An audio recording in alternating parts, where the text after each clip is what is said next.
ಓಂ ನಾರಾಯಣಂ ಪದ್ಮಭುವಂ ವಸಿಷ್ಠಂ ಶಕ್ತಿಂ ಚ ತತ್ಪುತ್ರ ಪರಾಶರಂಚ ವ್ಯಾಸಂ ಶುಕಂ ಗೌಡಪದಂ ಮಹಂತಂ ಗೋವಿಂದ ಯೋಗೀಂದ್ರ ಮತಾಸ್ಯ ಶಿಷ್ಯಂ ಶ್ರೀಶಂಕರಾಚಾರ್ಯ ಮತಾಸ್ಯ ಪದ್ಮಪಾದಂ ಚ ಹಸ್ತಮಲಕಂ ಚ ಶಿಷ್ಯಂ ತಂ ತೋಟಕಂ ವಾರ್ತಿಕಕಾರಂ ಅನ್ಯಾನ್ ಅಸ್ಮದ್ಗುರುಂ ಸಂತತಂ ಅನಾಥೋ ವಸ್ಮಿ ಶ್ರುತಿಸ್ಮೃತಿಪುರಾಣಾನಾಂ ಆಲಯಂ ಕರುಣಾಲಯಂ ನಮಾಮಿ ಭಗವತ್ಪಾದ ಶಂಕರಂ ಲೋಕಶಂಕರಂ ಶಂಕರಂ ಶಂಕರಾಚಾರ್ಯಂ ಕೇಶವಂ ಬಾದರಾಯಣಂ ಸೂತ್ರಭಾಷ್ಯಕೃತೌ ವಂದೇ ಭಗವಂತೌ ಪುನಃ ಪುನಃ ಈಶ್ವರೋ ಗುರುರಾತ್ಮೇತಿ ಮೂರ್ತಿಭೇದ ವಿಭಾಗಿನೇ ವ್ಯೋಮವತ್ ವ್ಯಾಪ್ತದೇಹಾಯ ದಕ್ಷಿಣಾಮೂರ್ತಯೇ ನಮಃ. ಹರಿ ಓಂ. ಆತ್ಮೀಯ ವೇದಾಂತಿಗಳೇ, ಬ್ರಹ್ಮಸೂತ್ರ ಪ್ರಿಯರೇ, ಈವರೆಗೆ ನಾವು 3ನೇ ಅಧ್ಯಾಯದಲ್ಲಿ 2ನೇ ಪಾದದಲ್ಲಿ 18ನೇ ಸೂತ್ರದ ತನಕ ನೋಡಿದ್ದೇವೆ. ಇದರಲ್ಲಿ ನಾವು ಏನು ಹೇಳಿದ್ದೇವೆ, ಮುಖ್ಯವಾಗಿ ಏನು ಹೇಳಿದ್ದೇವೆ ಅಂದರೆ ಸಗುಣ ರೂಪಿಯಾದ ಪರಮಾತ್ಮನು ಮತ್ತು ನಿರ್ಗುಣ ನಿರಾಕಾರನಾದ ಪರಮಾತ್ಮನು ಎರಡೂ ಒಂದೇ, ಎರಡನ್ನು ಆರಾಧಿಸಬೇಕು. ವೇದಾಂತಿಗಳು ಸಗುಣ ರೂಪವನ್ನು ನಿರಾಕರಿಸಬಾರದು. ಹಾಗೆ ಭಕ್ತರು ನಿರ್ಗುಣ ನಿರಾಕಾರ ರೂಪವನ್ನು ಸಹ ನಿರಾಕರಿಸಬಾರದು. ಎರಡನ್ನು ಆರಾಧಿಸುವುದು, ಪೂಜಿಸುವುದು, ಜಪಿಸುವುದು, ಧ್ಯಾನಿಸುವುದು ಮತ್ತು ವೇದಾಂತ ಚಿಂತನೆ, ಶ್ರವಣ, ಮನನ, ನಿಧಿಧ್ಯಾಸನ ಇವೆಲ್ಲವೂ ಅತಿ ಮುಖ್ಯವಾದವುಗಳು ಅಂತ ನಾವು ಹೇಳಿದ್ದೇವೆ. ಮತ್ತು ಬೆಳಗ್ಗೆ ಎದ್ದು ನಾವು ಪೂಜೆ ಮಾಡೋದು, ಪ್ರಾರ್ಥನೆ ಮಾಡೋದು, ಜಪ ಮಾಡೋದು ಮತ್ತು ಸಾಯಂಕಾಲ ಅಥವಾ ಸಮಯ ಸಿಕ್ಕಿದಾಗ ಒಬ್ಬರೇ ಇದ್ದಾಗ ಧ್ಯಾನ ಮಾಡುವುದು, ವೇದಾಂತ ಚಿಂತನೆಯನ್ನು ಮಾಡುವುದು ಮತ್ತು ಸ್ವಾಧ್ಯಾಯ, ಶಾಸ್ತ್ರಗಳ ಶ್ರವಣ, ಮನನ, ನಿಧಿಧ್ಯಾಸನ, ಭಗವದ್ಗೀತೆ, ಉಪನಿಷತ್ತುಗಳು, ಬ್ರಹ್ಮಸೂತ್ರಗಳು ಮುಂತಾದವುಗಳನ್ನು ಚರ್ಚೆ ಮಾಡುವುದು ಮುಂತಾದವುಗಳು ಎಲ್ಲವೂ ಬೇಕು ಅಂತ ಹೇಳಿದೆವು. ಈಗ ಮುಂದಿನ 19ನೇ ಸೂತ್ರ ಇದನ್ನೇ ಪುಷ್ಟೀಕರಿಸುತ್ತಾ ಹೇಳುತ್ತೆ. ಹೇಗೆ ಹೇಳುತ್ತೆ? ಸಗುಣ ಮತ್ತು ನಿರ್ಗುಣ ನಿರಾಕಾರದ ಬಗ್ಗೆ ಹೇಳುತ್ತೆ. ಅಂಬುವತ್ ಅಗ್ರಹಣ ಸ ನ ತಥಾತ್ವಂ. ನೀರಿನಲ್ಲಿ ಬೀಳುವ ಸೂರ್ಯನ ಪ್ರತಿಬಿಂಬದಂತೆ ಎಲ್ಲರಲ್ಲೂ ಪರಮಾತ್ಮನು ಕಂಡುಬರುತ್ತಾನೆ. ಹೇಗೆ ಎಲ್ಲ ನೀರಿನಲ್ಲಿ ಸೂರ್ಯನ ಬೆಳಕು ಸಮಾನವಾಗಿ ಕಂಡುಬರುತ್ತದೋ, ಎಲ್ಲ ಕೆರೆಯಲ್ಲಾಗಲಿ, ನದಿಯಲ್ಲಾಗಲಿ, ಬಿಂದಿಗೆಯಲ್ಲಿ ಇಟ್ಟ ನೀರಾಗಲಿ, ಗಡಿಗೆಯಲ್ಲಿ ಇಟ್ಟ ನೀರಿನಲ್ಲಾಗಲಿ ಹೇಗೆ ಸೂರ್ಯನ ಪ್ರತಿಬಿಂಬವು ಸಮಾನವಾಗಿ ಕಂಡುಬರುತ್ತದೋ, ಹಾಗೆಯೇ ಎಲ್ಲವರಲ್ಲಿಯೂ ಭಗವಂತನು ಸಮಾನವಾಗಿ ಕಂಡುಬರುತ್ತಾನೆ ಅಂತ ತಿಳ್ಕೊಳ್ಬೇಕು. ಅಂದರೆ ಹೇಗೆ ಪ್ರತಿಬಿಂಬದಲ್ಲಿ ಸೂರ್ಯನು ಸ್ವತಃ ಇರುವುದಿಲ್ಲವೋ, ಅಂದರೆ ಸೂರ್ಯನ ಸನ್ನಿಧಾನವಿಲ್ಲವೋ ಹಾಗೆಯೇ ಎಂದು ತಿಳಿದುಕೊಳ್ಳಬಾರದು ಅಂತ ಇದು ಹೇಳುತ್ತೆ. ಅಂದರೆ ಈಗ ಸೂರ್ಯನ ಪ್ರತಿಬಿಂಬ ಗಳಿಗೆಯಲ್ಲಿ ಬಿದ್ದರೂ ಸೂರ್ಯನ ಸನ್ನಿಧಾನ ಗಳಿಗೆ ಆ ಸೂರ್ಯನ ಪ್ರತಿಬಿಂಬದಲ್ಲಿ ಇರುವುದಿಲ್ಲ. ಹಾಗೆ ಅಲ್ಲ ಅಂತ ಹೇಳ್ತಾರೆ. ಅಂದರೆ ಸೂರ್ಯನ ಪ್ರತಿಬಿಂಬ ಬರೀ ಪ್ರತಿಬಿಂಬ ಇರುತ್ತೆ, ಭಗವಂತನ ಸನ್ನಿಧಾನ ಹೇಗೆ ಇರೋದಿಲ್ವ ಹಾಗೆ ಅಲ್ಲ. ಭಗವಂತನ ಸನ್ನಿಧಾನವು ಪ್ರತಿಯೊಂದು ಜೀವಿಯಲ್ಲೂ ಇದೆ ಅಂತ ತಿಳ್ಕೊಳ್ಬೇಕು ಅಂತ ಹೇಳ್ತಾರೆ. ಇದರ ಅರ್ಥ ಏನಂದರೆ, ನೀರು ಶುದ್ಧವಾಗಿದ್ದರೂ ಅಶುದ್ಧವಾಗಿದ್ದರೂ, ನೀರು ತುಂಬ ಜಾಸ್ತಿ ಇದ್ದರೂ ಕಡಿಮೆ ಬಿದ್ದರೂ ಸೂರ್ಯನ ಪ್ರತಿಬಿಂಬದಲ್ಲಿ ಹೆಚ್ಚು ಕಡಿಮೆ ಇರುವುದಿಲ್ಲ. ಅಂದರೆ ಪ್ರತಿಬಿಂಬ ಒಂದು ಕಡೆ ಚಿಕ್ಕದು, ಒಂದು ಕಡೆ ದೊಡ್ಡದಾಗಿರುವುದಿಲ್ಲ. ಹಾಗೆಯೇ ಭಗವಂತನು ಸರ್ವಭೂತಗಳಲ್ಲಿಯೂ ಒಂದೇ ಥರ ಇರ್ತಾನೆ ಅಂತ ತಿಳ್ಕೊಳ್ಬೇಕು ಅಂತ ಹೇಳುತ್ತೆ. 20ನೇ ಸೂತ್ರ ಹೇಳುತ್ತೆ, ವೃದ್ಧಿ ಹ್ರಾಸ ಭಾಕ್ತ್ವಮಂತರ್ಭಾ ವಾದುಭಯಾಸ ಮಂಜಸ್ಯಾದೇವಂ, ಭಗವಂತನು ಏಕರೂಪವಾಗಿ ಎಲ್ಲರಲ್ಲೂ ಇದ್ದಾನೆ. ಭಗವಂತನು ಸಮಾನವಾಗಿ ಎಲ್ಲ ಭೂತಗಳಲ್ಲೂ ಇದ್ದಾನೆ. ಉಪಾಧಿಗಳಲ್ಲಿ ವಿಕಾರವಾಗಿದ್ದರು, ದೊಡ್ಡದು ಚಿಕ್ಕದು ಮುಂತಾದವುಗಳು ಇದ್ದರು, ಅದು ಒಳಗಿರೋ ಭಗವಂತನಿಗೂ ಅದಕ್ಕೂ ಸಂಬಂಧವಿಲ್ಲ. ನಮ್ಮ ಉಪಾಧಿಯಲ್ಲಿ ಬದಲಾವಣೆ ಇರಬಹುದೇ ವಿನಃ ಅದರ ಉಪಾಧಿ ಒಳಗಿರೋ ಭಗವಂತನಲ್ಲಿ ಯಾವುದೇ ರೀತಿ ವ್ಯತ್ಯಾಸವಿಲ್ಲ. ಅಣು ರೇಣು ತೃಣ ಕಾಷ್ಟ ಪರಿಪೂರ್ಣ ಗೋವಿಂದ ಅಂತ ಅದಕ್ಕೆ ಹಿರಿಯರು ಹೇಳ್ತಾರೆ. 21ನೇ ಸೂತ್ರ ಹೇಳುತ್ತೆ, ದರ್ಶನಾಚ, ಶ್ರುತಿ ವಾಕ್ಯಗಳಲ್ಲೂ ಇದನ್ನು ಹೇಳಿದೆ ಅಂತ ಉದಾಹರಣೆ ಹೇಳ್ತಾರೆ. ಸೂರ್ಯನ ಪ್ರತಿಬಿಂಬ ನೀರಿನಲ್ಲಿರುವುದು, ನೀರಿನಲ್ಲಿ ಕಾಣುವ ಸೂರ್ಯನ ಪ್ರತಿಬಿಂಬ ಈ ಪಂಚಮಹಾಭೂತಗಳಲ್ಲಿ ಆಕಾಶಕ್ಕೆ ಯಾವುದೇ ಆಕಾರವಿರುವುದಿಲ್ಲ. ನೀರಿಗೆ ರೂಪ ಇದೆ ಮತ್ತು ಆಕಾರ ಇದೆ, ಭೂಮಿಗೆ ರೂಪ ಇದೆ ಮತ್ತು ಆಕಾರ ಇದೆ. ಭೂಮಿ ಮತ್ತು ನೀರು ಪ್ರತ್ಯಕ್ಷವಾಗಿ ಕಾಣಿಸಿಕೊಳ್ಳುತ್ತದೆ, ಮ್ಯಾನಿಫೆಸ್ಟ್ ಆಗತ್ತೆ. ಗಾಳಿ ಮತ್ತು ಆಕಾಶ ಪ್ರತ್ಯಕ್ಷವಾಗಿ ಕಣ್ಣಿಗೆ ಕಾಣಿಸಿಕೊಳ್ಳುವುದಿಲ್ಲ. ಪ್ರತಿಯೊಂದು ಆಕಾರವು ಬೆಂಕಿಯ ತತ್ವದ ಅನ್ಮ್ಯಾನಿಫೆಸ್ಟೆಡ್ ಆಗಿರುತ್ತೆ. ಅನ್ಮ್ಯಾನಿಫೆಸ್ಟೆಡ್ ಆದ ಭಗವಂತನಿಗೂ ಮ್ಯಾನಿಫೆಸ್ಟ್ ಆಗಿರೋ ಭಗವಂತನಿಗೂ ಹಿನ್ನೆಲೆಯಾಗಿರೋ ಪರಮಾತ್ಮನೂ ಒಬ್ಬನೇ. ಹಾಗಾಗಿ ಭಗವಂತನು ಸಗುಣ ಸಾಕಾರನೂ ಹೌದು, ನಿರ್ಗುಣ ನಿರಾಕಾರನೂ ಹೌದು ಅಂತ ನಾವು ತಿಳಿದುಕೊಳ್ಳಬೇಕು ಅಂತ ಹೇಳುತ್ತೆ. ಈಗ ಮುಂದಿನ ಪ್ರಶ್ನೆ ಏನಂದರೆ, ಬೃಹದಾರಣ್ಯಕ ಉಪನಿಷತ್ತಿನಲ್ಲಿ ನೇತಿ ನೇತಿ ಎನ್ನುವ ಸಿದ್ಧಾಂತದ ಪ್ರಕಾರ ಎಲ್ಲವನ್ನೂ ನಿರಾಕರಿಸುತ್ತಾ ಹೋಗಲಾಗಿದೆ. ಇದರಲ್ಲಿ ಸಗುಣ ಸಾಕಾರವನ್ನು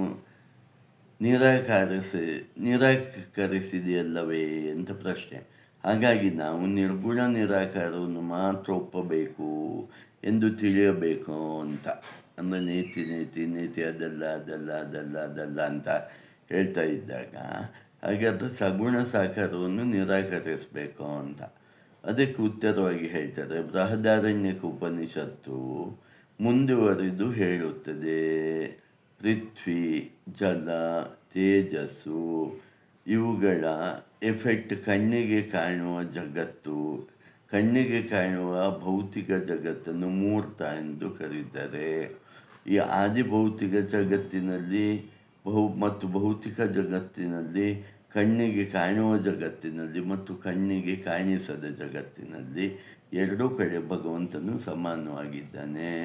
ಹೇಗೆ ಪೃಥ್ವಿ ಜಲ ತೇಜಸ್ಸಿನಲ್ಲಿ ಭಗವಂತ ಇದ್ದಾನೋ ಅದೇ ಭಗವಂತ ವಾಯು ಮತ್ತು ಆಕಾಶದಲ್ಲೂ ಅಮೂರ್ತ ರೂಪದಲ್ಲಿ, ಕಣ್ಣಿಗೆ ಕಾಣಿಸಿದ ರೂಪದಲ್ಲಿ ಇರುತ್ತಾನೆ. ಇದು ಆದಿಭೌತಿಕ ಸ್ತರದಲ್ಲಿ. ಆಧ್ಯಾತ್ಮಿಕ ಸ್ತರದಲ್ಲಿ ಹೇಗೆ ಅಂದರೆ ಪ್ರಾಣ ಮತ್ತು ಹೃದಯಾಕಾಶ ಇವುಗಳು ಅಮೂರ್ತ ಅಥವಾ ಅನ್ಮ್ಯಾನಿಫೆಸ್ಟೆಡ್ ಎಂದು ತಿಳಿಯಲಾಗಿದೆ. ಜ್ಞಾನೇಂದ್ರಿಯಗಳು ಮತ್ತು ಅವುಗಳ ರಚನೆಯನ್ನು ಮೂರ್ತ ಅಥವಾ ಮ್ಯಾನಿಫೆಸ್ಟೆಡ್ ಎಂದು ನಾವು ತಿಳಿಯುತ್ತೇವೆ. ಪ್ರತ್ಯಕ್ಷವಾಗಿ ಕಂಡುಬರುತ್ತವೆ ಜ್ಞಾನೇಂದ್ರಿಯಗಳು ಮತ್ತು ಕರ್ಮೇಂದ್ರಿಯಗಳು. ಹೀಗೆ ಯಾವುಗಳನ್ನು ಮೂರ್ತ ಅಥವಾ ಮ್ಯಾನಿಫೆಸ್ಟ್ ಕಣ್ಣಿಗೆ ಕಾಣುತ್ತವೋ ಎಂದು ತಿಳಿದಿರುತ್ತವೆಯೋ ಅವುಗಳನ್ನು ನಾಶ ಮಾಡಬಹುದು, ಡಿಸ್ಟ್ರಾಯ್ ಮಾಡಬಹುದು ಎಂದು ತಿಳಿಯಲಾಗಿದೆ. ಯಾವುದಕ್ಕೆ ನಿಗದಿತ ರೂಪವಿಲ್ಲವೋ, ಅಮೂರ್ತವೋ ಅದು ಶಾಶ್ವತ ಅಥವಾ ಅಮೃತ ಎಂದು ಕರೆಯಲಾಗಿದೆ. ಆದಿಭೌತಿಕ ಸ್ತರದಲ್ಲಿ ಮತ್ತೆ ಸೂರ್ಯಮಂಡಲ, ಸೂರ್ಯ ಮತ್ತು ಮನುಷ್ಯನ ಕಣ್ಣು ಇವುಗಳನ್ನು ಮೂರ್ತ ಅಥವಾ ಮ್ಯಾನಿಫೆಸ್ಟೆಡ್ ವ್ಯಕ್ತರೂಪ ಎಂದು ಕರೆಯಲಾಗಿದೆ. ಸೂರ್ಯನ ಒಳಗಿರುವ ಭಗವಂತ ಹಾಗೂ ಕಣ್ಣಿನ ಒಳಗಿರುವ ಪುರುಷ ಅವನನ್ನು ಭಗವಂತನನ್ನು ಅಮೂರ್ತ ಎಂದು ಕರೆಯಲಾಗಿದೆ. ಹೀಗೆ ಪರಮಾತ್ಮನನ್ನು ಸಾಕಾರ ರೂಪವಲ್ಲೂ ನಾವು ನೋಡಬಹುದು, ನಿರಾಕಾರ ರೂಪದಲ್ಲೂ ನೋಡಬಹುದು, ಗುಣಸಹಿತವಾಗಿಯೂ ನೋಡಬಹುದು, ನಿರ್ಗುಣವಾಗಿಯೂ ನೋಡಬಹುದು. ಇದು ಆದಿದೈವಿಕ ಸ್ತರದಲ್ಲಿ. ಹೀಗೆ ಆದಿಭೌತಿಕ, ಆದಿದೈವಿಕ ಮತ್ತು ಆಧ್ಯಾತ್ಮಿಕ ಸ್ತರಗಳಲ್ಲಿ ನೋಡಿ ನೇತಿ ನೇತಿ ಎಂದು ಹೇಳುವುದರ ಅರ್ಥ ಇದು ಮಾತ್ರ ಪರಮಾತ್ಮವಲ್ಲ. ಇದು ಮಾತ್ರ ನೀವು ಪರಮಾತ್ಮ ಅಂತ ತಿಳ್ಕೊಂಡ್ರಲ್ಲ ಎನ್ನುವ ಅರ್ಥದಲ್ಲಿ ಹೊರತು ಇದು ಪರಮಾತ್ಮನೇ ಅಲ್ಲ ಅನ್ನುವ ಅರ್ಥದಲ್ಲಿ ಅಲ್ಲ ಅಂತ ಹೇಳ್ತಾರೆ. ಹಾಗೆ ಮುಂದೆ ಉಪನಿಷತ್ತು ಹೇಳುತ್ತದೆ, ಭಗವಂತನು ಸತ್ಯದ ಸತ್ಯ, ಪ್ರತ್ಯಕ್ಷವಾಗಿ ಕಾಣುವುದನ್ನು ಅಪರಬ್ರಹ್ಮ ಅಥವಾ ಅಪರಾ ಪ್ರಕೃತಿ ಎಂದು ಕರೆಯುತ್ತಾರೆ. ಇದಲ್ಲದೆ ಜೀವ ಇದೆ. ಈ ಜೀವನನ್ನು ಸತ್ಯಸ್ಯ ಸತ್ಯ ಎಂದು ಕರೆಯುತ್ತಾರೆ. ಪ್ರಾಣ ಮತ್ತು ಜೀವಾತ್ಮನನ್ನು ಪರಬ್ರಹ್ಮ ಪರಮಾತ್ಮನೇ ಸಪೋರ್ಟ್ ಮಾಡುತ್ತಿರುವುದು, ಅಂದರೆ ಆಶ್ರಯವಾಗಿರುವುದು ನಮಗೆ ಕಂಡುಬರುತ್ತದೆ. ಹಾಗಾಗಿ ಪರಬ್ರಹ್ಮ ಪರಮಾತ್ಮನು ಪರಾಪ್ರಕೃತಿ ಮತ್ತು ಅಪರಾಪ್ರಕೃತಿಯನ್ನು ಮೀರಿ ನಿಂತವನು ಎಂದು ನಾವು ತಿಳಿದುಕೊಳ್ಳಬೇಕು. ಹೀಗೆ ನೇತಿ ನೇತಿ ಅನ್ನುವ ವಿಷಯ ಬರುತ್ತದೆ. ನೇತಿ ನೇತಿ ಎನ್ನುವುದರ ಅರ್ಥ ಪರಮಾತ್ಮನು ಇಷ್ಟೇ ಅಲ್ಲ ಅಂತ ಹೇಳುವುದೇ ವಿನಃ ಅದು ಪರಮಾತ್ಮವಲ್ಲ ಅಂತ ಹೇಳುವುದಲ್ಲ. ಅದಕ್ಕಿಂತ ಇನ್ನೂ ತುಂಬ ಹೆಚ್ಚು ಪರಮಾತ್ಮ ಇದ್ದಾನೆ ಅನ್ನುವ ಅರ್ಥದಲ್ಲಿ ನೇತಿ ನೇತಿ ಅನ್ನುವ ವಿಚಾರವನ್ನು ಉಪಯೋಗಿಸ್ತಾರೆ ಅಂತ. ಹಾಗಾಗಿ ಪರಮಾತ್ಮ ಎಂದರೆ ಸಗುಣ ಸಾಕಾರ ಮಾತ್ರವೇ ಅಲ್ಲ, ನಿರ್ಗುಣ ನಿರಾಕಾರವೂ ಹೌದು. ನಿರ್ಗುಣ ನಿರಾಕಾರ, ಸಗುಣ ಸಾಕಾರ ಎರಡೂ ಹೌದು. ಹಾಗಾಗಿ ಪರಮಾತ್ಮನು ಸಗುಣ ಸಾಕಾರನೂ ಹೌದು, ನಿರ್ಗುಣ ನಿರಾಕಾರನೂ ಹೌದು. ಅಷ್ಟೇ ಅಲ್ಲ, ಅದಕ್ಕಿಂತ ಹೆಚ್ಚು ಹೌದು ಅಂತ ನಾವು ಒಪ್ಪಬೇಕು ಅಂತ ಬ್ರಹ್ಮಸೂತ್ರ ಹೇಳುತ್ತೆ. ಈ ಸಗುಣ ಸಾಕಾರವಾದ ಭಗವಂತನ ರೂಪ ನಮ್ಮ ಇಂದ್ರಿಯಗಳಿಂದ ತಿಳಿದುಕೊಳ್ಳಲು ಆಗುವುದಿಲ್ಲ. ಅಂದರೆ ನಮ್ಮ ಈ ಚರ್ಮಚಕ್ಷುವಿನಿಂದ ನೋಡಲು ಸಾಧ್ಯವಾಗುವುದಿಲ್ಲ. ಭಗವದ್ಗೀತೆಯಲ್ಲಿ ಭಗವಂತನು ತನ್ನ ಪ್ರತ್ಯಕ್ಷವಾದ ವಿಶ್ವರೂಪವನ್ನು ತೋರಿಸಿದಾಗ ಅರ್ಜುನನಿಗೆ ಈ ರೂಪವನ್ನು ನೋಡಲು ಆಗಲಿಲ್ಲ. ಯಾಕೆಂದರೆ ನಮ್ಮ ಕಣ್ಣುಗಳಿಗೆ ನೋಡುವ ಮಿತಿ ಇದೆ. ಆ ಮಿತಿಯನ್ನು ಮೀರಿ ನಮ್ಮ ಕಣ್ಣುಗಳು ನೋಡಲಾರವು. ಅದರ ಅರ್ಥ ಆ ಮಿತಿಯನ್ನು ಮೀರಿ ದೃಶ್ಯಗಳು ಇಲ್ಲ ಅಂತ ಅಲ್ಲ, ಆದರೆ ಅದನ್ನು ನೋಡುವ ಶಕ್ತಿ ನಮಗಿಲ್ಲ ಅಂತ. ಅರ್ಜುನನಿಗೆ ಭಗವಂತನಾದ ಶ್ರೀಕೃಷ್ಣನು ತನ್ನ ವಿಶ್ವರೂಪವನ್ನು ತೋರಿಸಿದಾಗ ತನಗೇನೂ ಕಾಣಿಸುತ್ತಿಲ್ಲ ಎಂದು ಹೇಳುತ್ತಾನೆ. ಹಾಗಾಗಿ ಸಗುಣ ಸಾಕಾರ ಪರಮಾತ್ಮನನ್ನೇ ನೋಡುವ ಶಕ್ತಿ ನಮ್ಮ ಚಕ್ಷುಗಳಿಗೆ ಇಲ್ಲವಾದಾಗ ನಿರ್ಗುಣ ನಿರಾಕಾರದ ಭಗವನ್ನು ನೋಡುವುದು ಸಾಧ್ಯವೇ ಇಲ್ಲದ ವಿಷಯ ಅಂತ ಉಪನಿಷತ್ತು ಹೇಳುತ್ತೆ. ಯಾವಾಗ ವಿದ್ವಾಂಸನಾದವನು ಚಿತ್ತಶುದ್ಧಿಯನ್ನು ಹೊಂದಿರುತ್ತಾನೋ ಆವಾಗ ಮಾತ್ರ ಪರಮಾತ್ಮನ ಸಗುಣ ಸಾಕಾರ ರೂಪವನ್ನು ಅವನು ನೋಡಲು ಸಾಧ್ಯ. ಹಾಗಾಗಿ ಚಿತ್ತಶುದ್ಧಿ ಅನ್ನೋದು ಸಗುಣ ಸಾಕಾರ ರೂಪವನ್ನು ನೋಡಲು ಬೇಕಾಗತ್ತೆ, ನಿರ್ಗುಣ ನಿರಾಕಾರನಾದ ಪರಬ್ರಹ್ಮನ ರೂಪವನ್ನು ನೋಡಲು ಬೇಕಾಗತ್ತೆ. ಮುಂಡಕ ಉಪನಿಷತ್ತು ಮುಂದುವರಿದು ಹೇಳುತ್ತದೆ, ಈ ಭಗವಂತನು ಯಾವುದೇ ರೀತಿಯ ತಪಸ್ಸಿನಿಂದ ಲಭ್ಯನಲ್ಲ. ಮತ್ತು ಈ ಭಗವಂತನನ್ನು ನೋಡುವುದು ಹೇಗೆ ಅಂತ ಕೇಳಿದರೆ ನಮ್ಮ ಜ್ಞಾನ 24ನೇ ಸೂತ್ರ ಹೇಳುತ್ತೆ, ಅಪಿಚ ಸಂರಾಧನೆ ಪ್ರತ್ಯಕ್ಷಾನುಮಾನಾಭ್ಯಾಂ. ನಮ್ಮ ಜ್ಞಾನೇಂದ್ರಿಯಗಳಿಗೆ ಕರ್ಮೇಂದ್ರಿಯಗಳಿಗೆ ಪರಮಾತ್ಮನು ಲಭ್ಯನಲ್ಲ. ಹಾಗೆ ಲಭ್ಯನಲ್ಲದಿದ್ದರೂ ಪರಮಾತ್ಮನನ್ನು ಸಮಾರಾಧನೆ ಮಾಡುವುದರ ಮೂಲಕ, ಅಂದರೆ ಭಕ್ತಿಯೋಗದ ಮೂಲಕ, ಅಂದರೆ ಶರಣಾಗುವುದರ ಮೂಲಕ ಭಗವಂತನು ಯಾವುದಾದರೂ ರೂಪವನ್ನು ತಾಳಿ ದರ್ಶನವನ್ನು ಕೊಡಬಲ್ಲನು ಅಂತ ಹೇಳುತ್ತೆ. ಹಾಗಾದ್ದರಿಂದ ಪರಮಾತ್ಮನು ಸಗುಣ ಸಾಕಾರನಾದರೂ ಉಪಾಧಿಯಿಂದ ಅಲ್ಲ, ಅದು ಅವನ ಸಹಜ ಸ್ವಭಾವ. ಹೇಗೆ ನಾವು ಜೀವಾತ್ಮರು ನಮ್ಮ ದೇಹ ಮುಂತಾದವುಗಳು ಉಪಾಧಿ ಎಂದು ತಿಳಿದುಕೊಂಡಿರುತ್ತೇವೋ, ಭಗವಂತನನ್ನು ನಾವು ಹಾಗೆ ತಿಳಿದುಕೊಳ್ಳಬಾರದು. ಭಗವಂತನ ಸಗುಣ ಸಾಕಾರವು ಸಹಜವಾದ್ದೇ, ನಿರ್ಗುಣ ನಿರಾಕಾರವು ಸಹಜವಾಗಿದ್ದದ್ದೇ ಎಂದು ಈ ಸೂತ್ರ ಹೇಳುತ್ತೆ. ನಿರ್ಗುಣ ನಿರಾಕಾರತ್ವಕ್ಕೆ ಉಪಾಧಿಯನ್ನು ಹೊದ್ದುಕೊಂಡು ಭಗವಂತನಿಗೆ ಸಗುಣ ಸಾಕಾರತ್ವ ಬಂದಿಲ್ಲ.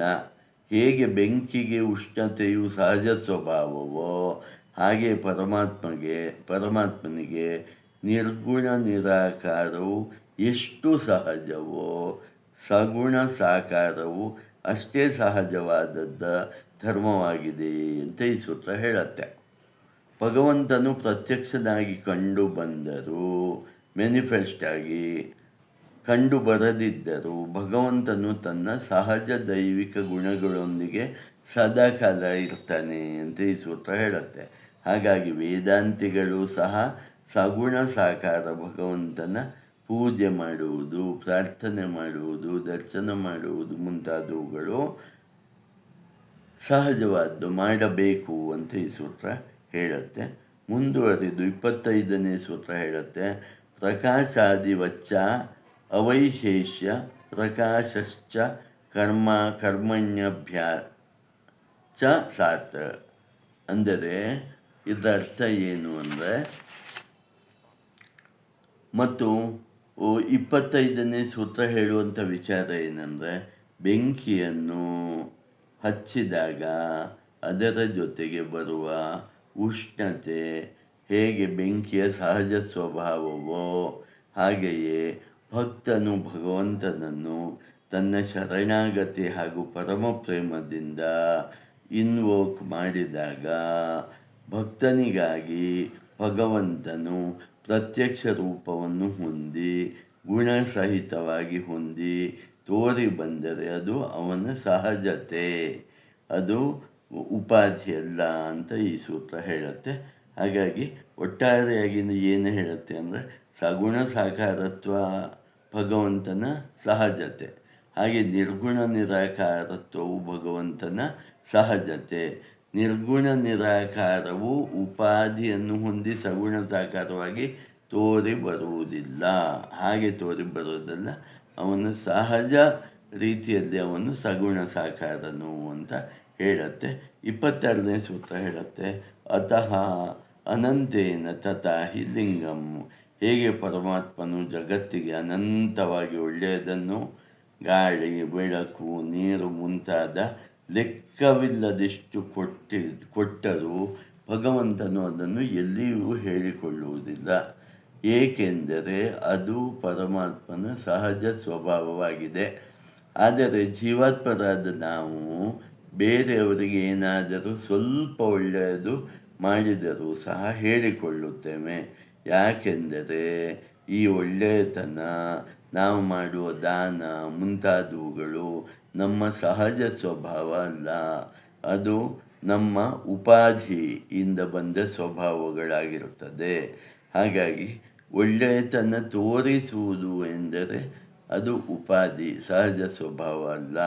ಸಹಜವಾಗಿ ಒಳ್ಳೆತನದಲ್ಲಿ ಇರುವವರೇ ಭಗವಂತ ಸ್ವರೂಪಿಗಳು ಅಂತ ಇಲ್ಲಿ ಭಗವಂತನು ಸ್ಪಷ್ಟವಾಗಿ ಬ್ರಹ್ಮಸೂತ್ರದಲ್ಲಿ ಹೇಳ್ತಾನೆ. ಹಾಗಾಗಿ ಸತ್ಯ ಸಂಕಲ್ಪ, ಸರ್ವಜ್ಞ ಮುಂತಾದ ಗುಣಗಳು ಭಗವಂತನಿಗೆ ಸ್ವಾಭಾವಿಕ ಗುಣಗಳಾಗಿದೆ. ಹಾಗಾಗಿ ಭಗವಂತನು ಸಗುಣ ಸಾಕಾರನೂ ಹೌದು, ನಿರ್ಗುಣ ನಿರಾಕಾರನೂ ಹೌದು. ಈ ಎರಡಕ್ಕಿಂತಲೂ ಅತೀತನಾದವನು ಹೌದು. ಅದನ್ನೇ ಭಗವದ್ಗೀತೆ 15ನೇ ಅಧ್ಯಾಯ ಪುರುಷೋತ್ತಮ ಯೋಗವು ಹೇಳುತ್ತೆ. ಈಗ ಇಲ್ಲಿ ತನಕ ಆದಮೇಲೆ ಮುಂದೆ ಒಂದು ಪ್ರಶ್ನೆ ಬರುತ್ತೆ, ಪರಮಾತ್ಮ, ಪುರುಷ ಮತ್ತು ಪ್ರಕೃತಿಯ ಸಂಬಂಧವೇನು ಅಂತ. ಈಗ ಪರಮಾತ್ಮ ಅಂದರೆ ಪುರುಷ ಅಂತ ಹೇಳ್ತೇವೆ, ಪ್ರಕೃತಿ ಅಂದರೆ ಮಾಯೆಯನ್ನು ಹೇಳ್ತೇವೆ. ಇದರ ಸಂಬಂಧ ಏನು ಅಂತ ಮುಂದಿನ ಪ್ರಶ್ನೆ. ಇದಕ್ಕೆ ಉತ್ತರ, ಭಗವಂತನು ಕಾರಣ ಮತ್ತು ಜಗತ್ತು ಅವನ ಕಾರ್ಯವಾಗಿದೆ ಅಂತ. ಭಗವಂತನು ಕಾರಣವಾಗಿದ್ದಾನೆ, ಜಗತ್ತು ಆ ಕಾರಣ ತೋರಿ ಬಂದಾಗ ಆಗುವ ಕಾರ್ಯವೇ ಜಗತ್ತು ಅಂತ 27ನೇ ಸೂತ್ರ ಹೇಳುತ್ತೆ. ಉಭಯ ವ್ಯಪದೇಶಾತ್ ಬಹಿಕುಂಡಲಂ. ಪ್ರಕೃತಿಯ ಶಕ್ತಿಯು ಭೇದಯುಕ್ತವೂ ಆಗಿದೆ, ಅಭೇದವೂ ಆಗಿದೆ. ಇದನ್ನು ಒಂದು ಉದಾಹರಣೆ ಮೂಲಕ ನಾವು ಹೇಳಬಹುದಾಗಿದೆ. ಅಂದರೆ ಪರಮಾತ್ಮನೊಂದಿಗೂ ಈ ಪ್ರಕೃತಿಯ ಶಕ್ತಿ ಇರುತ್ತದೆ, ಪರಮಾತ್ಮನಿಗಿಂತ ಬೇರೆಯಾಗಿಯೂ ಪ್ರಕೃತಿ ಶಕ್ತಿ ಇರುತ್ತದೆ. ಅಹಿಕುಂಡಲಂ ಎಂದರೆ ಹಾವು ಆರಾಮವಾಗಿ ಕುಳಿತುಕೊಳ್ಳುವುದು ಎಂದು ಶಬ್ದದ ಅರ್ಥ ಆಗಿದೆ.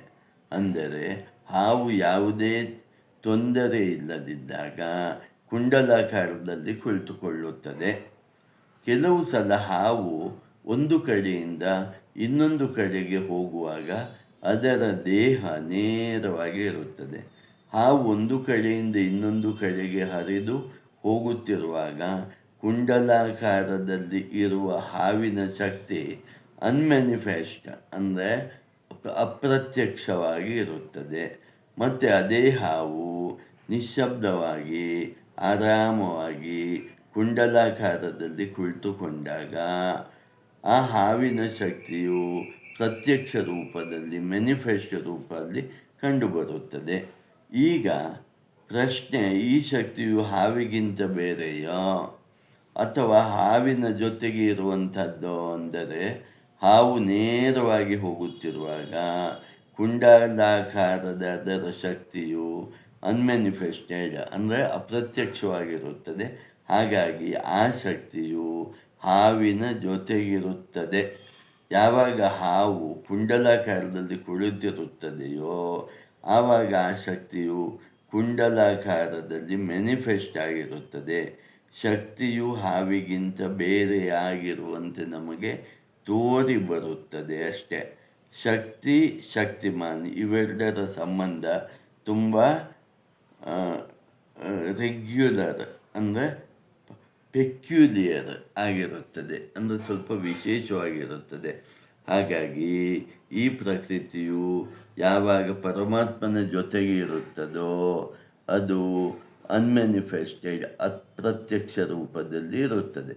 ಹಾಗೂ ಯಾವಾಗ ಇದೇ ಶಕ್ತಿ ಅಂದರೆ ಈ ಪ್ರಕೃತಿಯ ಶಕ್ತಿಯು ಮ್ಯಾನಿಫೆಸ್ಟ್ ಆಗುತ್ತದೋ ಅಂದರೆ ಕಂಡುಬರುತ್ತದೋ ಆವಾಗ ನಾಮರೂಪಾತ್ಮಕವಾದ ಜಗತ್ತು ತೋರಿಬರುತ್ತದೆ.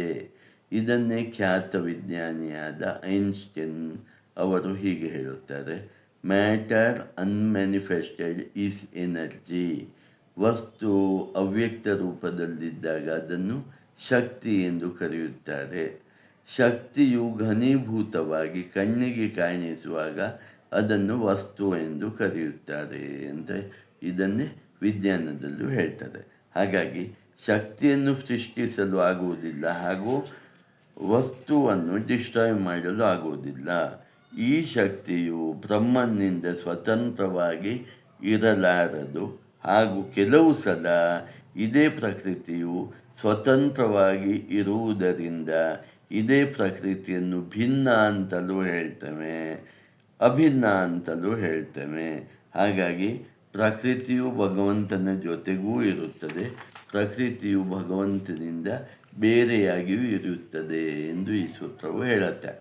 ಮುಂದಿನ 28ನೇ ಸೂತ್ರ, ಪ್ರಕಾಶಾಶ್ರಯವದ್ವಾ ತೇಜಸ್ತ್ವಾತ್ ಅಂತ ಹೇಳುತ್ತೆ. ಸೂರ್ಯ ಮತ್ತು ಸೂರ್ಯನ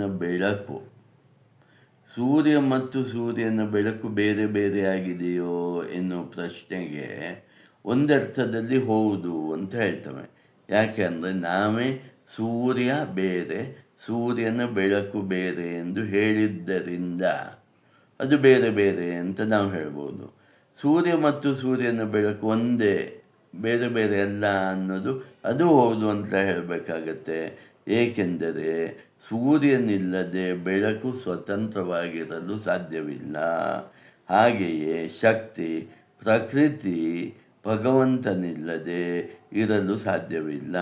ಹಾಗಾಗಿ ಶಕ್ತಿ, ಪ್ರಕೃತಿ ಮತ್ತು ಶಕ್ತಿಮಾನ್ ಪುರುಷ ಭಗವಂತ ಯಾವಾಗಲೂ ಒಂದೇ ಆಗಿದೆ ಮತ್ತು ಅದನ್ನು ಬೇರೆ ಬೇರೆಯಾಗಿ ಹೇಳಿದ್ದರಿಂದ ಅದು ಬೇರೆ ಬೇರೆ ಎಂಬ ಭೇದ ಬಂದಿದೆಯೇ ವಿನಃ ಅದು ನಿಜವಾಗಿ ಬೇರೆ ಬೇರೆಯಾಗಿಲ್ಲ. ಭಗವದ್ಗೀತೆಯ 7ನೇ ಅಧ್ಯಾಯದಲ್ಲಿ ಭಗವಂತನ ಈ ಶಕ್ತಿಯನ್ನು ಅಪರಾಪ್ರಕೃತಿ ಮತ್ತು ಪರಾಪ್ರಕೃತಿ ಎಂದು ಹೇಳಿದೆ. 13ನೇ ಅಧ್ಯಾಯದಲ್ಲೂ ಸಹ ಕ್ಷೇತ್ರ ಮತ್ತು ಕ್ಷೇತ್ರಜ್ಞ ಎಂದು ಹೇಳಿದೆ. 15ನೇ ಅಧ್ಯಾಯದಲ್ಲೂ ಸಹ ಕ್ಷರಪುರುಷ ಮತ್ತು ಅಕ್ಷರ ಪುರುಷ ಅಂತ ಹೇಳಿದೆ.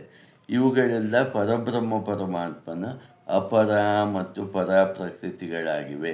ಯಾವಾಗ ಈ ಪ್ರಕೃತಿಗಳು ವ್ಯಕ್ತ ರೂಪದಲ್ಲಿ ವ್ಯಕ್ತವಾಗುವುದಿಲ್ಲವೋ ಆವಾಗ ಅದು ಇಲ್ಲದ ಸ್ಥಿತಿಯಂತೆ ಕಂಡುಬರುತ್ತದೆ.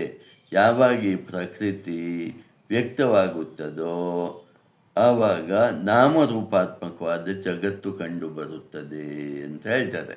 ಹಾಗಾಗಿ ಪರಮಾತ್ಮನ ಈ ಶಕ್ತಿಯು, ಪ್ರಕೃತಿಯ ಶಕ್ತಿಯು, ಪರಾಪ್ರಕೃತಿ ಮತ್ತು ಅಪರಾಪ್ರಕೃತಿ ಶಕ್ತಿಯು ಪರಮಾತ್ಮನ ಜೊತೆಗೇ ಇರುತ್ತದೆ ಹಾಗೂ ಅವನಿಗಿಂತ ಬೇರೆಯಾಗಿಯೂ ಇರುತ್ತದೆ.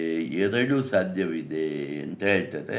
ಹಾಗಿದ್ದರೂ ಈ ಪ್ರಕೃತಿಗೆ ಮಹದಾಶ್ರಯದಾಗಿರೋನು ಭಗವಂತನೇ ಅಂತ ಈ ಸೂತ್ರ ಹೇಳುತ್ತೆ.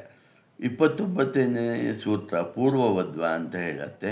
ಹೀಗೆ ಮೊದಲೇ ಹೇಳಿದಂತೆ ಶಕ್ತಿ ಮತ್ತು ಶಕ್ತಿಮಾನ್ ಅಂದರೆ ಪ್ರಕೃತಿ ಮತ್ತು ಪುರುಷನಾದ ಪರಮಾತ್ಮ ಒಂದಾಗಿಯೂ ಇರುತ್ತಾರೆ, ಬೇರೆಯಾಗಿಯೂ ಇರುತ್ತಾರೆ. ಈ ಶಕ್ತಿಯು ಶಕ್ತಿಮಾನ್ ಪುರುಷನಿಗಿಂತ ಬೇರೆಯಾಗಿಲ್ಲದಿರಲು ಏನು ಕಾರಣ ಅಂತ ಮುಂದಿನ ಪ್ರಶ್ನೆಗೆ 30ನೇ ಸೂತ್ರ ಉತ್ತರಿಸುತ್ತೆ. ಪ್ರತಿಷೇಧಾಚ, ಯಾಕೆಂದರೆ ಪರಮಾತ್ಮನಿಗಿಂತ ಬೇರೆಯಾದ ಯಾವ ವಸ್ತುವು ಈ ಜಗತ್ತಿನಲ್ಲಿ ಇಲ್ಲವೇ ಇಲ್ಲ. ಹಾಗಾಗಿ ಪ್ರಕೃತಿಯೂ ಸಹ ಪರಮಾತ್ಮನ ಜೊತೆಗೆ ಇರುತ್ತದೆ, ಪರಮಾತ್ಮನಿಂದಲೇ ಆಗಿದೆ ಅಂತ ಈ ಸೂತ್ರ ಸ್ಪಷ್ಟವಾಗಿ ಹೇಳ್ತಾ ಹೋಗುತ್ತೆ. ಯಾಕೆಂದರೆ ಛಾಂದೋಗ್ಯ ಮತ್ತು ಐತರೇಯ ಉಪನಿಷತ್ತುಗಳಲ್ಲಿ ಇದನ್ನು ಸ್ಪಷ್ಟವಾಗಿ ಹೇಳ್ತಾರೆ. ಈ ಜಗತ್ತಿನ ಸೃಷ್ಟಿಗೆ ಮೊದಲು ಆತ್ಮ ಮಾತ್ರ ಇತ್ತು, ಆತ್ಮನಿಗಿಂತ ಬೇರೆಯಾದ ಯಾವ ವಸ್ತುವು ಇರಲಿಲ್ಲ.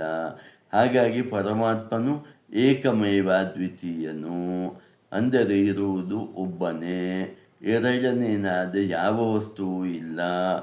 ಹಾಗಾಗಿ ಪರಮಾತ್ಮನ ಶಕ್ತಿ ಪರಮಾತ್ಮನಿಗಿಂತ ಬೇರೆ ಇತ್ತು ಅಂತ ಹೇಳಿದರೆ ನಾವು ಎರಡು ವಸ್ತು ಇತ್ತು ಅಂತ ಒಪ್ಪಬೇಕಾಗತ್ತೆ.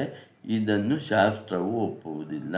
ಹಾಗಾಗಿ ಪರಮಾತ್ಮನನ್ನು ಬಿಟ್ಟು ಬೇರೆ ಏನೂ ಇಲ್ಲ ಅಂತ ಹೇಳಿದ್ದರಿಂದ ಶಾಸ್ತ್ರಗಳು ಪ್ರಕೃತಿ ಬೇರೆ ಪರಮಾತ್ಮ ಬೇರೆ ಎನ್ನುವ ವಿಚಾರವನ್ನು ನಿಷೇಧಿಸುತ್ತವೆ. ಹಾಗಾಗಿ ಪರಮಾತ್ಮ ಮತ್ತು ಅವನ ಶಕ್ತಿ ಅಭೇದವಾಗಿರುತ್ತದೆ ಅಂತ ಈ ಸೂತ್ರ ಹೇಳುತ್ತೆ. ಮುಂದೆ 31ನೇ ಸೂತ್ರ ಪರಮತಃ ಸೇತುನ್ಮಾನ ಸಂಬಂಧ ಭೇದ ವ್ಯಪದೇಶೇಭ್ಯ ಅಂತ, ಹೇಗೆ ಜಡ ಪ್ರಕೃತಿ ಅಂದರೆ ಅಪರಾಪ್ರಕೃತಿ, ಚೇತನ ಪ್ರಕೃತಿ ಅಂದರೆ ಪರಾಪ್ರಕೃತಿ, ಈ ಎರಡು ಪ್ರಕೃತಿಗಳಿಗಿಂತ ಪರಮಾತ್ಮನು ಮೇಲ್ಪಟ್ಟವನು ಅಂತ ಹೇಳುತ್ತೆ. ಅದು ಹೇಗೆ ಹೇಳುತ್ತೆ ಅಂದರೆ ಇದನ್ನು 4 ರೀತಿಯಲ್ಲಿ ಹೇಳಬಹುದು ಅಂತ ಹೇಳುತ್ತೆ. ಆ 4 ವಿಧಗಳು ಯಾವುವೆಂದರೆ ಸೇತು, ಉನ್ಮಾನ, ಸಂಬಂಧ ಮತ್ತು ಭೇದ. ಸೇತು ಎಂದರೆ ಭಗವಂತನು ಈ ಜಗತ್ತಿನಲ್ಲಿರುವ ಎಲ್ಲದಕ್ಕೂ ಆಶ್ರಯದಾತನಾಗಿದ್ದಾನೆ, ಸಪೋರ್ಟ್ ಮಾಡ್ತಾನೆ. ಹಾಗಾಗಿ ಅವನನ್ನು ಸೇತುವಾಗಿದ್ದಾನೆ. ಇಡೀ ಜಗತ್ತಿಗೆ ಭಗವಂತನೇ ಸೇತುವಾಗಿದ್ದಾನೆ, ಆಶ್ರಯವಾಗಿದ್ದಾನೆ. ಈ ಜಗತ್ತು ಭಗವಂತನಲ್ಲಿ ಅಡಗಿದೆ ಅಂತ ಹೇಳ್ತಾರೆ. ಹಾಗಾಗಿ ಪರಾಶಕ್ತಿ ಹಾಗೂ ಅಪರಾಶಕ್ತಿಗಳು ಪರಮಾತ್ಮನಲ್ಲಿ ಇದೆ ಎಂದು ಬ್ರಹ್ಮಸೂತ್ರವು ಸ್ಪಷ್ಟವಾಗಿ ಹೇಳುತ್ತೆ. ಉನ್ಮಾನ ಎಂದರೆ ಭಗವಂತನು ಈ ಎರಡು ಶಕ್ತಿಗಳಿಗಿಂತಲೂ ಅಪಾರವಾಗಿ ತುಂಬ ಹೆಚ್ಚಿನವನು ಆಗಿದ್ದಾನೆ. ಈ ಶಕ್ತಿಗಳು ಪರಮಾತ್ಮನನ್ನು ಯಾವ ರೀತಿಯಲ್ಲೂ ಪ್ರಭಾವಗೊಳಿಸಲು ಸಾಧ್ಯವಿಲ್ಲ.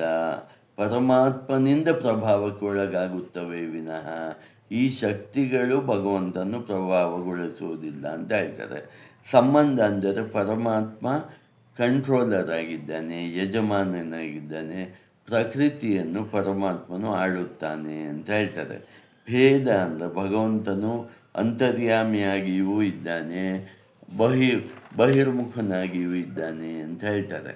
ಹಾಗಾಗಿ ಜೀವನಾದ ನಾನು ಸ್ಥೂಲ ದೇಹ, ಸೂಕ್ಷ್ಮ ದೇಹ ಮತ್ತು ಕಾರಣ ದೇಹವೆಂಬ 3 ಉಪಾಧಿಗಳನ್ನು ಸಪೋರ್ಟ್ ಮಾಡುತ್ತಾ ಇದ್ದೇವೆ. ಜೀವನಾದ ನಾನು ಸ್ಥೂಲ ದೇಹ, ಸೂಕ್ಷ್ಮ ದೇಹ ಮತ್ತು ಕಾರಣ ದೇಹ 3ಕ್ಕೂ ನಾವು ಸಪೋರ್ಟ್ ಮಾಡ್ತಾ ಇದ್ದೇವೆ. ಭಗವಂತನೂ ಸಹ ಸ್ಥೂಲ ದೇಹ, ಸೂಕ್ಷ್ಮ ದೇಹ ಮತ್ತು ಕಾರಣ ದೇಹ ಈ 3ಕ್ಕೂ ಸಪೋರ್ಟ್ ಮಾಡ್ತಾ ಇದ್ದಾನೆ. ಹಾಗಾದರೆ ವ್ಯತ್ಯಾಸವೇನು ಅಂತ ಕೇಳಿದರೆ, ಜೀವಾತ್ಮರಾದ ನಾವು ಈ 3 ಶರೀರಗಳ ಪ್ರಭಾವಕ್ಕೆ ಒಳಪಟ್ಟಿರ್ತವೆ.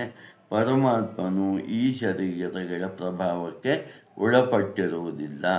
ಹಾಗಾಗಿ ಒಟ್ಟಾರೆ ಸಾಧನೆ ಏನು ಅಂದರೆ, ಜೀವಾತ್ಮರಾದ ನಾವು ಈ 3 ಶರೀರಗಳ ಪ್ರಭಾವಕ್ಕೆ ಒಳಪಡದಂತೆ ಇರುವುದೇ ಸಾಧನೆ ಅಂತ ಹೇಳ್ತಾರೆ. ಯಾಕೆಂದರೆ ಈ 3 ದೇಹಗಳು ಜೀವಾತ್ಮನಿಗಿರೋ ಉಪಾಧಿಗಳು. ಈ ಉಪಾಧಿಗಳಿಗಿಂತ ಬೇರೆಯಾಗಿ ನಿಲ್ಲುವುದೇ ನಾವು ಭಗವಂತನಿಗೆ ಹತ್ತಿರವಾಗಿರುವ ದಾರಿ ಅಂತ ಈ ಸೂತ್ರವು ಸ್ಪಷ್ಟವಾಗಿ ಹೇಳುತ್ತೆ. ಹೀಗೆ ಆದಾಗ ಮಾತ್ರ ನಮ್ಮಲ್ಲಿ ಜೀವಭಾವದ ಬದಲು ಪರಮಾತ್ಮನ ಭಾವ, ಪರಮಾತ್ಮನ ವಿಭೂತಿ ಉಂಟಾಗುತ್ತದೆ ಮತ್ತು ನಮ್ಮಲ್ಲಿ ಜೀವ ಮತ್ತು ಪರಮಾತ್ಮರಲ್ಲಿ ಅಭೇದ ಉಂಟಾಗುತ್ತದೆ ಅಂತ ಹೇಳ್ತಾರೆ. ಈಗ ಮುಂದಿನ ಪ್ರಶ್ನೆ, ಈಶ್ವರನು ಪ್ರಕೃತಿಯಿಂದ ಬೇರೆಯೋ ಅಥವಾ ಪ್ರಕೃತಿಯು ಈಶ್ವರನ ಜೊತೆಗೆ ಇದೆಯೋ ಎಂಬುದು. ಇದರಲ್ಲಿ ಯಾವುದು ಒಳ್ಳೆಯದು, ಯಾವುದು ಉತ್ತಮವಾದ್ದು ಅಂತ. ಅದಕ್ಕೆ 32ನೇ ಸೂತ್ರ ಹೇಳುತ್ತೆ, ಸಾಮಾನ್ಯತ್ತು, 2 ಸಮಾನವಾಗಿ ಒಳ್ಳೆಯದೇ ಮತ್ತು ಸರಿಯಾದ್ದೇ ಎಂದು ಈ ಸೂತ್ರ ಹೇಳುತ್ತೆ. ಉಪನಿಷತ್ತುಗಳು ಹೇಳುವಂತೆ ಮ್ಯಾನಿಫೆಸ್ಟ್ ಬ್ರಹ್ಮನ್ ಅಂದರೆ ಪ್ರತ್ಯಕ್ಷ ರೂಪವಾಗಿ ತೋರುವ ಭಗವಂತ ಮತ್ತು ಅಂತರ್ಯಾಮಿಯಾದ ಪರಮಾತ್ಮ ಇವೆರಡು ಸಮಾನವಾಗಿ ಶ್ರೇಷ್ಠವೇ ಆಗಿದೆ. ಹಾಗಾಗಿ ಸಗುಣ ಬ್ರಹ್ಮ ಹಾಗೂ ನಿರ್ಗುಣ ಬ್ರಹ್ಮ ಇವೆರಡು ಸಮಾನವಾಗಿ ಶ್ರೇಷ್ಠವಾಗಿದೆ ಅಂತ ಉಪನಿಷತ್ತು ಹೇಳುತ್ತೆ. ಈಗ ಮುಂದಿನ ವಿಷಯ ಉಪಾಸನೆ ಬಗ್ಗೆ ಆಗಿದೆ. ನಾವು ಉಪಾಸನೆ ಬಗ್ಗೆ ಮಾತಾಡುವಾಗ ಕೆಲವು ಸಂಶಯಗಳು ನಮ್ಮಲ್ಲಿ ಬರ್ತವೆ. ಏನೆಂದರೆ, ಭೇದ ಉಪಾಸನೆ ಎಂದರೆ ನಮ್ಮ ಇಷ್ಟ ದೇವತಾ ಉಪಾಸನೆ, ಹಾಗೂ ತತ್ವಮಸಿ, ಅಹಂ ಬ್ರಹ್ಮಾಸ್ಮಿ, ಅಯಮಾತ್ಮ ಬ್ರಹ್ಮ ಮುಂತಾದವು ಅಭೇದ ಉಪಾಸನೆ. ಈ 2 ಉಪಾಸನೆಗಳಲ್ಲಿ ಭೇದ ಉಪಾಸನೆ ಶ್ರೇಷ್ಠವೋ ಇಲ್ಲ ಅಭೇದ ಉಪಾಸನೆ ಶ್ರೇಷ್ಠವೋ, ನಾವು ಯಾವುದನ್ನು ಮಾಡಬೇಕು ಅನ್ನೋ ಪ್ರಶ್ನೆಗೆ 33ನೇ ಸೂತ್ರ ಹೇಳುತ್ತೆ, ಬುದ್ಧ್ಯರ್ಥ ಪಾದವತ್, ಭೇದ ಬುದ್ಧಿಯನ್ನು ಪ್ರಕಾಶಿಸುತ್ತಿರುವ ಪರಮಾತ್ಮನಿಗೆ ನಾನು ಸಮೀಪಿಸ್ತೇನೆ. ಅಂದರೆ ಈ ಬುದ್ಧಿಯನ್ನು ಪ್ರಚೋದಿಸುವಂಥ ಪರಮಾತ್ಮ ಇದ್ದಾನಲ್ಲ, ಅವನ ಬಗ್ಗೆ ಹೇಳುತ್ತೆ. ಮಾಂಡುಕ್ಯ ಉಪನಿಷತ್ತಿನಲ್ಲಿ ಆತ್ಮನನ್ನು ಚತುಷ್ಪಾದಿ ಎಂದು ಕರೀತಾರೆ, 4 ಕಾಲು ಉಳ್ಳವನು ಅಂತ. ಇದರ ಅರ್ಥ ಆತ್ಮನಿಗೆ 4 ಕಾಲುಗಳು ಇವೆ ಅಂತ ಅರ್ಥ ಅಲ್ಲ. 4 ಪಾದಗಳು ಒಂದು ಇಮ್ಯಾಜಿನೇಷನ್ ಮಾಡಿದ್ದಾಗಿದೆ. ಅಭಿಧಾನ ಪ್ರಧಾನ, ಅಭಿಧೇಯ ಪ್ರಧಾನ. ಉಪಾಸನೆ ಮಾಡುವಾಗ ಹೇಳ್ತಾರೆ, ಮೊದಲು ಓಂಕಾರವನ್ನು ಅರ್ಥ ಮಾಡಿಕೊಳ್ಳಬೇಕು. ಓಂಕಾರ ಎಂದರೆ ಅಕಾರ, ಉಕಾರ, ಮಕಾರ ಮತ್ತು ಕೊನೆಯದಾಗಿ ಸೈಲೆನ್ಸ್ ಇರೋದನ್ನು ಅಮಾತ್ರ ಅಂತ ಹೇಳ್ತಾರೆ. ಅಂದರೆ ಜಾಗೃತ ಅವಸ್ಥೆ ಅಥವಾ ವೈಶ್ವಾನರ ಅವಸ್ಥೆ, ಉಕಾರ ನಿದ್ರಾವಸ್ಥೆ, ತೈಜಸಾವಸ್ಥೆ, ಮಕಾರ ಸುಷುಪ್ತಿ ಅವಸ್ಥೆ, ಪ್ರಾಜ್ಞ ಅಥವಾ ಈಶ್ವರ ಅವಸ್ಥೆ. ಈ 3 ಅವಸ್ಥೆಗಳಿಗಿಂತಲೂ ಅತೀತವಾದ ತುರ್ಯ ಅಂದರೆ ಪ್ರತ್ಯೇಗಾತ್ಮ ಅವಸ್ಥೆ. ಈ ಕಾನ್ಸೆಪ್ಟುಗಳ ಮೂಲಕ ಆತ್ಮನನ್ನು ತಿಳಿದುಕೊಂಡ ನಂತರ ಉಳಿದೆಲ್ಲವನ್ನು ಬಿಟ್ಟು ಬಿಡಬೇಕು, ಆತ್ಮನನ್ನು ಮಾತ್ರ ಅರ್ಥ ಮಾಡಿಕೊಳ್ಳಬೇಕು ಅಂತ ಉಪನಿಷತ್ತು ಮತ್ತು ಬ್ರಹ್ಮಸೂತ್ರಗಳು ಹೇಳುತ್ತವೆ. ಬೇರೆ ಬೇರೆ ರೀತಿಯ ಉಪಾಸನೆಗಳು ಇದನ್ನು ಅರ್ಥ ಮಾಡಿಕೊಳ್ಳಲು ಯಾವ ತರಹದ ಸಾಧಕರಿಗೆ ಯಾವ ಯೋಗ್ಯತೆ ಇದೆಯೋ ಆ ಯೋಗ್ಯತೆಯ ಪ್ರಕಾರ ಬೇರೆ ಬೇರೆ ಉಪಾಸನೆಗಳನ್ನು ಹೇಳಿದೆ ಅಂತ ಬ್ರಹ್ಮಸೂತ್ರವು ಸ್ಪಷ್ಟಪಡಿಸುತ್ತದೆ. ಒಂದು ಪಕ್ಷ ಭಗವಂತನ 2 ಪ್ರಕೃತಿಗಳು ಒಂದಕ್ಕಿಂತ ಇನ್ನೊಂದು ಭಿನ್ನವಾಗಿಲ್ಲದಿದ್ದರೆ, ಮುಂದಿನ ಪ್ರಶ್ನೆ ಇದು, ಒಂದು ಪಕ್ಷ ಭಗವಂತನ 2 ಪ್ರಕೃತಿಗಳು, ಪರ ಪ್ರಕೃತಿ ಮತ್ತು ಅಪರ ಪ್ರಕೃತಿಗಳು ಒಂದಕ್ಕಿಂತ ಇನ್ನೊಂದು ಭಿನ್ನವಾಗಿಲ್ಲದಿದ್ದರೆ, ಆವಾಗ ಪರ ಪ್ರಕೃತಿ ಎಂದರೆ ಎಲ್ಲ ಜೀವರುಗಳ ಸಮೂಹ ಎಂದಾಗುತ್ತದೆ. ಹಾಗೆ ಆದರೆ ಈ ಎಲ್ಲ ಜೀವರುಗಳು ಬೇರೆ ಬೇರೆ ಎಂದು ಹೇಗೆ ತಿಳಿಯುವುದು? ಈ ಎಲ್ಲ ಜೀವಿಗಳು ಒಂದೇ ಎಂದೇ ತಿಳಿಯಬೇಕಲ್ಲವೇ ಅಂತ ಪ್ರಶ್ನೆ. ಅದಕ್ಕೆ ಮುಂದಿನ ಸೂತ್ರ 34ನೇ ಸೂತ್ರ ಉತ್ತರಿಸುತ್ತೆ. ಸ್ಥಾನ ವಿಶೇಷಾತ್ ಪ್ರಕಾಶಾದಿವತ್. ಹಿಂದೆ ಕೊಟ್ಟಿರುವ ವಿವರಣೆಯಂತೆ ನಾವು ತಿಳಿದುಕೊಂಡದ್ದು ಏನೆಂದರೆ ಜೀವನು ಅನಾದಿ, ವಿಭು ಮತ್ತು ಅನೇಕ ಜೀವರುಗಳು ಇದ್ದಾರೆ ಎಂದು ಪ್ರಶ್ನೆ. ಜೀವನು ಸರ್ವವ್ಯಾಪಿಯಾಗಿದ್ದರೆ ಅನೇಕವಾಗಿರಲು ಹೇಗೆ ಸಾಧ್ಯ ಅನ್ನೋದು ಮತ್ತೊಂದು ಪ್ರಶ್ನೆ.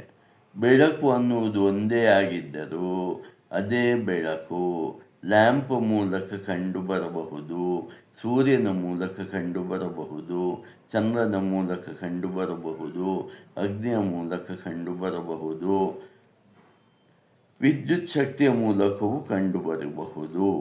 ಹಾಗಿದ್ದರೂ ಸಹ ನಾನಾ ರೀತಿಯಲ್ಲಿ ಬೆಳಕು ಕಂಡುಬಂದರೂ ಸಹ ಇರುವ ಬೆಳಕು ಒಂದೇ, ಇರುವ ತತ್ವ ಒಂದೇ. ಹಾಗಾಗಿ ನಾನಾ ರೀತಿಯಲ್ಲಿ ನಾನಾ ವಸ್ತುಗಳ ಮೂಲಕ ಭಗವಂತನು ಕಂಡುಬಂದರು ಅಥವಾ ಜೀವರು ಕಂಡುಬಂದರು, ನಾನಾ ಉಪಾಧಿಗಳ ಮೂಲಕ ಜೀವರು ಕಂಡುಬಂದರು, ಜೀವಾತ್ಮನಿರುವುದು ಒಂದೇ. ಅದು ಸರ್ವವ್ಯಾಪಿ, ಅದು ವಿಭು. ಎಕ್ಸ್ಪ್ರೆಷನ್ನಲ್ಲಿ ಮಾತ್ರ, ಅಂದರೆ ಕಂಡುಬರುವಾಗ ಮಾತ್ರ ಸ್ಥಾನ ವಿಶೇಷದಿಂದ, ಉಪಾಧಿ ವಿಶೇಷದಿಂದ ಬೇರೆ ಬೇರೆಯಾಗಿ ಕಂಡುಬರುತ್ತದೆ ಅಂತ ಈ ಸೂತ್ರ ಹೇಳುತ್ತೆ. ಈ ಸ್ಥಾನ ವಿಶೇಷವು ಕರ್ಮ ಸಂಸ್ಕಾರದಿಂದ ಉಂಟಾಗುತ್ತದೆ. ಎಲ್ಲ ಜೀವರುಗಳು, ಬೇರೆ ಬೇರೆ ದೇಹಗಳಲ್ಲಿ ಕಂಡುಬರುವ ಜೀವರುಗಳು ಚೈತನ್ಯ ಮಾತ್ರವೇ ಹೊರತು ಅದು ಬೇರೆ ಬೇರೆ ಎಲ್ಲ. ಉಪಾಧಿಗಳು ಮಾತ್ರ ಬೇರೆ ಬೇರೆ, ಜೀವನು ಒಂದೇ ಅಂತ ಈ ಸೂತ್ರ ಸ್ಪಷ್ಟವಾಗಿ ಹೇಳುತ್ತೆ. ಮುಂದಿನ 35ನೇ ಸೂತ್ರ ಉಪಪತ್ತೇಹೇ ಚ ಅಂತ ಹೇಳುತ್ತೆ. ಮೊದಲು ಶ್ರುತಿ ಹೇಳಿದ್ದು ಏನು ಅಂದರೆ ಪರಮಾತ್ಮನು ಏಕಮೇವ ದ್ವಿತೀಯ, ಇರುವುದು ಒಬ್ಬನೇ ಪರಮಾತ್ಮ, ಎರಡನೆಯದ್ದು ಯಾವುದೂ ಇಲ್ಲ.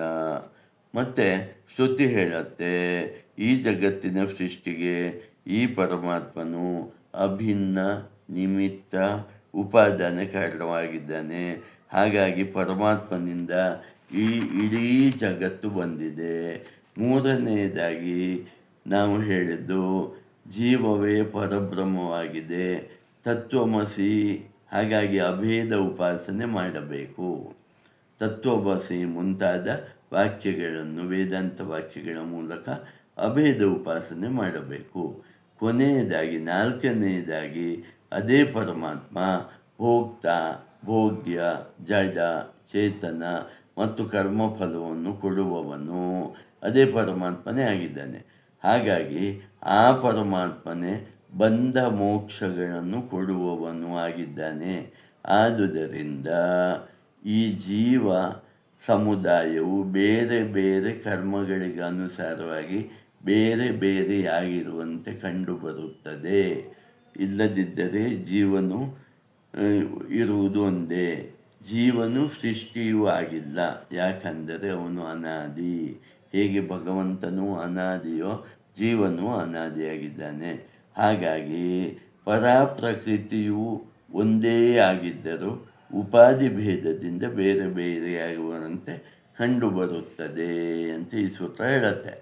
ಯಾವ ಜೀವನಿಗೆ ಅವನ ಮೇಲಿರುವ ಉಪಾಧಿಯ ಪ್ರಭಾವ ಬೀರುವುದಿಲ್ಲವೋ ಆ ಜೀವನು ಬೇರೆಯವರ ಮನಸ್ಸಿನಲ್ಲಿ ಏನು ನಡೆಯುತ್ತದೆ ಎಂದು ಸುಲಭವಾಗಿ ತಿಳಿಯಬಲ್ಲನು. ಅವನಲ್ಲಿ ಅತ್ಯಂತ ಶ್ರೇಷ್ಠವಾದ ವಿಭೂತಿ ಪುರುಷ ಅಂತ ಅವನನ್ನು ನಾವು ಹೇಳಬಹುದು. ಹಾಗಾಗಿ ಆ ಜೀವ ಉಳಿದ ಜೀವಗಳ ಆ್ಯಕ್ಟಿವಿಟಿಯನ್ನು ಕಂಟ್ರೋಲ್ ಮಾಡಬಲ್ಲನು ಅಂತ ಹೇಳ್ತಾರೆ. ಹಾಗಾಗಿ ಸಿದ್ಧ ಪುರುಷರು ತಮ್ಮ ಸುತ್ತಲೂ ಇರುವವರ ಮಾತುಗಳನ್ನು ಕೇಳುವಂತೆ, ತಾವು ತಮ್ಮ ಮಾತುಗಳನ್ನು ತಮ್ಮ ಸುತ್ತಲಿನ ಜನರು ಕೇಳುವಂತೆ ಮಾಡುವ ಶಕ್ತಿವಂತರಾಗಿದ್ದಾರೆ. ಯಾಕೆಂದರೆ ಈ ಸಿದ್ಧ ಪುರುಷರಿಗಿರ ಜೀವವು ಉಪಾಧಿಗಳಿಗೆ ಒಳಪಟ್ಟ ಜೀವನಲ್ಲ, ಬದಲಾಗಿ ವಿಭುವಾದ ಸರ್ವವ್ಯಾಪಿಯಾದ ಜೀವನವಾಗಿರುತ್ತದೆ. ಹೀಗೆ ಜೀವಭಾವದ ವಿಚಾರವನ್ನು ಅರ್ಥ ಮಾಡಿಕೊಳ್ಳಬೇಕಾಗುತ್ತದೆ ಅಂತ ಈ ಸೂತ್ರ ಹೇಳುತ್ತೆ. ಹಾಗಾಗಿ ಪರಾಪ್ರಕೃತಿ ಮತ್ತು ಅಪರಾಪ್ರಕೃತಿ ಎರಡು ಒಂದೇ ಪರಮಾತ್ಮನಲ್ಲಿವೆ. ಅಂದರೆ ಅದು ಅಭೇದವಾಗಿರುತ್ತದೆ. ಯಾವಾಗ ಎರಡು ಪ್ರಕೃತಿಗಳು ತೋರಿಬರುತ್ತವೋ ಮ್ಯಾನಿಫೆಸ್ಟ್ ಆಗಿ ಮತ್ತು ಅನ್ಮ್ಯಾನಿಫೆಸ್ಟ್ ಆಗಿ, ಆಗ ಎರಡೂ ಪ್ರಕೃತಿಗಳಲ್ಲಿ ನಾವು ಜಡ ಮತ್ತು ಚೇತನ ಅಥವಾ ಪರಪ್ರಕೃತಿ ಮತ್ತು ಪರಪ್ರಕೃತಿ ಎಂಬ ಭೇದವನ್ನು ಮಾತ್ರ ಕಾಣುತ್ತೇವೆ ಅಂತ ಹೇಳುತ್ತಾ 32ನೇ ಸೂತ್ರ ಹೇಳುತ್ತೆ, ತಥಾನ್ಯ ಪ್ರತಿಷೇಧಾತ್, ಇದಕ್ಕಿಂತ ಬೇರೆಯಾದ ಯಾವ ವಿಚಾರವೂ ಇಲ್ಲ. ಉಳಿದ ಎಲ್ಲ ವಿಚಾರವನ್ನು ಶಾಸ್ತ್ರಗಳು ನಿಷೇಧಿಸುತ್ತವೆ. ಇದೇ ಕೊನೆಯ ವಚನವಾಗಿದೆ. ಹಾಗಾಗಿ ಪರಪ್ರಕೃತಿ ಹಾಗೂ ಅಪರಪ್ರಕೃತಿ ಇವೆರಡು ಪರಮಾತ್ಮನಲ್ಲಿಯೇ ಇದೆ ಎಂದು ತಿಳಿಯಬೇಕು ಅಂತ ಈ ಸೂತ್ರವು ಅತಿ ಸ್ಪಷ್ಟವಾಗಿ ಹೇಳುತ್ತದೆ. ಆತ್ಮೀಯ ವೀಕ್ಷಕರೇ, ಮುಂದಿನ ಸೂತ್ರವನ್ನು ಅಂದರೆ 37ನೇ ಸೂತ್ರದಿಂದ ನಾವು ಮುಂದಿನ ವಿಡಿಯೋದಲ್ಲಿ ನೋಡೋಣ. ಇಲ್ಲಿಗೆ 555 ಸೂತ್ರದಲ್ಲಿ 354 ಸೂತ್ರಗಳು ಮುಗಿಯಿತು. ನಿಮಗೆಲ್ಲ ವಂದನೆಗಳು ಮತ್ತು ಅಭಿನಂದನೆಗಳು. ಓಂ ತತ್ ಸತ್.